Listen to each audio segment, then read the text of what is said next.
केंद्र के खिलाफ अविश्वास प्रस्ताव पर यह बड़ी खबर इस वक्त आपको मैं दिखा रहा हूं। मल्लिकार्जुन खड़गे के दफ्तर में विपक्ष की मीटिंग हो रही है। विपक्ष का ये जो गठबंधन है जिसका नाम इंडिया दिया गया है उसकी मीटिंग हो रही है और केंद्र के खिलाफ अविश्वास प्रस्ताव पर यह बड़ी खबर है। मल्लिकार्जुन खड़गे के दफ्तर में विपक्ष की मीटिंग, विपक्ष के गठबंधन इंडिया के दलों की मीटिंग हो रही है। क्या इसी बहाने इंडिया के भीतर कांग्रेस अपने आप को असर्ट और अपनी पोजीशनिंग भी कर रही है? हर्षवर्धन, देखिए, इसमें तो दिनेश जी कहीं कोई संदेह है नहीं और ये स्वाभाविक है। मैं इसको कतई गलत नहीं मानता हूं। मैं पहले दिन से एक बात कह रहा था, जब नीतीश कुमार की अगुवाई में ये संयोजन हो रहा था या कोई कह रहा था कि ममता जी करेंगी, शरद पवार करेंगे, तो मेरा बहुत स्पष्ट मानना है, इस देश में जब राष्ट्रीय चुनाव होते हैं यानी लोकसभा के चुनाव, तो भारतीय जनता पार्टी बनाम कांग्रेस ही होगा। क्षेत्रीय दलों की भूमिका उनके अपने राज्यों तक सीमित है और लोकसभा चुनाव में उन्हें भी ये बात समझनी पड़ेगी कि अगर मोदी से लड़ाई लड़नी है तो कांग्रेस के पीछे ही खड़े होना होगा।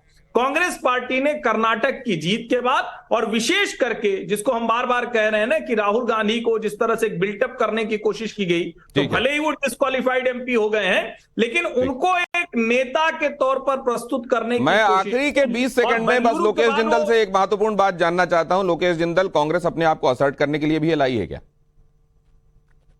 देखिए, कांग्रेस को असर्ट करने की कोई आवश्यकता नहीं है। कांग्रेस और उसकी विचारधारा और उसका इतिहास इस देश को भलीभांति मालूम है। भाजपा जान चुकी है कि उसकी जो नीति है, तोड़ो और राजनीति करो, ये इसके कारण आज मणिपुर जल रहा है और पूरे देश में असंतोष और राजनीतिक अस्थिरता आ चुकी है। कांग्रेस इस देश को वापस जोड़ेगी। नहीं, मैं एक बात ये जानना चाहता हूं लोकेश जिंदल कि सरकार के नहीं चाहने के बावजूद भी कुछ चीजें हो जाती हैं क्या स्वतः स्फूर्त तरीके से, लेकिन क्योंकि उस समय जो उस दौर का निजाम होता है उसके ऊपर ही उसकी जिम्मेदारी आती है। मैं ये जो सिख विरोधी दंगे हुए थे उसको भी ध्यान में रखते हुए आपसे पूछ रहा हूं, हाँ या ना में जवाब दीजिएगा। देखिए, इतिहास में जब भी बदलाव आता है थोड़ा सा हिंसक होता है और उसमें कई दल कुछ ऐसी घटनाएं हो जाती हैं। नहीं सर, मैं तो बड़ा कैटेगोरिकल जवाब आपसे चाह रहा था। मैं आपका धन्यवाद करूंगा, लेकिन लोकेश आपका भी और हर्षवर्धन का भी, क्योंकि एक महत्वपूर्ण खबर मुझको अपने दर्शकों के लिए अनाउंस करनी है, उसकी तरफ मैं जा रहा हूं। केंद्र के खिलाफ अविश्वास प्रस्ताव पर एक और बड़ी खबर आपको बता देता हूं।